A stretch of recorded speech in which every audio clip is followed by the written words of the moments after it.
Mental Health Monday is sponsored by Focus Treatment Centers. Find hope and recovery at focustreatmentcenters.com. We are so lucky to get to have our Focus on Mental Health on Mondays once a month, courtesy of Focus Treatment Centers. And if you are struggling right now yourself, or perhaps you love someone who is dealing with an eating disorder, knowing kind of how to approach things and what the terms and definitions you're hearing actually mean can be a real lesson in its own right. So we are very lucky this morning to have Abigail Smith on the show. She is a counselor, right, at Focus Treatment Centers, and we will talk about eating disorders because they do fall under the guideline of mental health. Yes. Good to see you. Nice to be here. So you provided me my own kind of tutorial, and I thank you for that this morning. So I've never heard this first question before. To explain the difference between an eating disorder, which we often talk about, and disordered eating, is that right? What is the difference? So let's start with disordered eating. In a culture where we are bombarded by media and how we should look and what we should eat and which diet we should be on, it produces a lot of maladaptive or disordered eating patterns in us, whether that's, oh, I'm a little busy, so I'm going to skip lunch, or, oh, I want to cut a couple pounds here, so maybe I'll skip dessert, or maybe I'll compensate for what I ate for dinner by going on a walk. Whatever that is, it's a relationship with food that gets some desired outcome that has to do with the body. Okay. Does that kind of make sense? Yes, yes, but then an eating disorder is where you Yes. truly are living your life consumed with the fear in a way of food, right? And then an eating disorder is we're looking at 3 different domains: occupational functioning, academic functioning, and social functioning. Okay, what does that mean? So basically what that means is you're unable to function in society. It's impairment in these areas, and you're not living a fulfilling and meaningful life. Does it become an added onto problem because whatever causes you to have the eating disorder to begin with, the further deep into that you go, the harder it is to kind of reemerge into society? Is there some shame associated with it? 100%. A lot of individuals with eating disorders engage in behaviors in secret because it's not too pleasant to say, oh, you know, I compensate for food intake by engaging in self-induced vomiting, or I consume a large amount of food and I feel out of control, or it's really hard to go to restaurants because I'm terrified of eating in front of others. So it becomes very secretive and very shameful. And I think you bring up a great point of the underlying causes of eating disorders. Does that kind of continue the engagement of behaviors? And you're so right.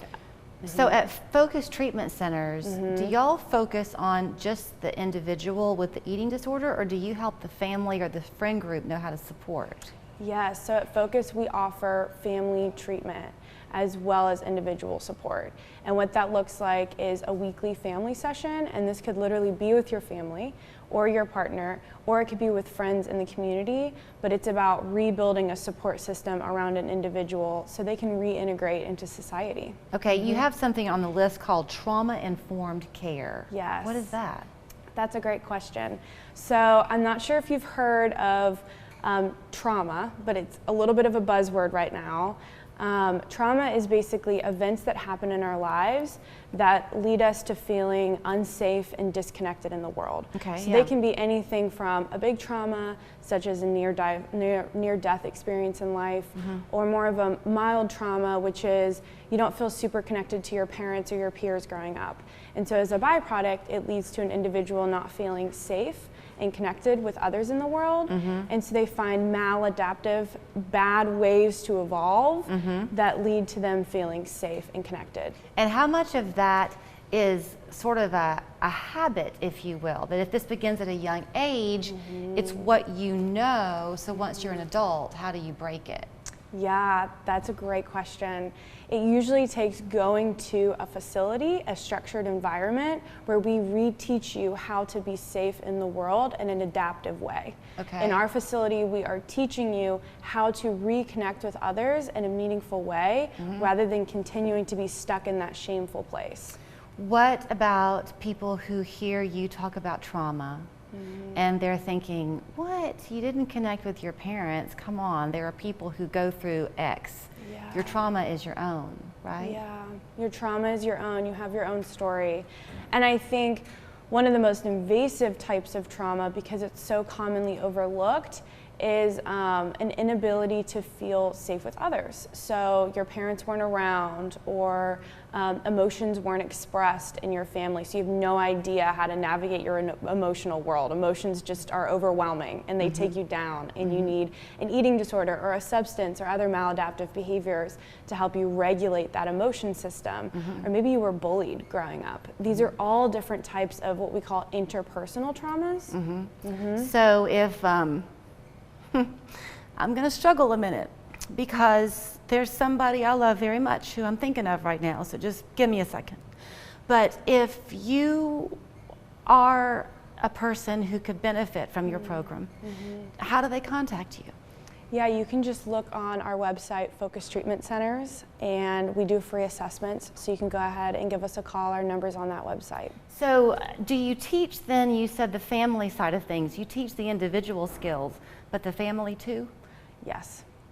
We are really, because if you think about it, eating disorders don't develop in a vacuum. They develop more times than not in the context of a family, and it takes a family unit, it takes a community to recover from these disorders. And so what we're teaching families is the do's and don'ts of recovery, but we're also teaching them how to regulate emotions as a family. How to say, I feel sad because somebody wasn't nice to me at school today. And so we're introducing language like that. We're introducing, can you see me for me? Can you appreciate who I am as a human? And there's hope. And there is hope. Thank you for being here. Of course. Here's the information so you can get in touch with them at Focus Treatment Centers. They're on Shallowford Road. 308-2560 is their phone number. Online, it's focustreatmentcenters.com.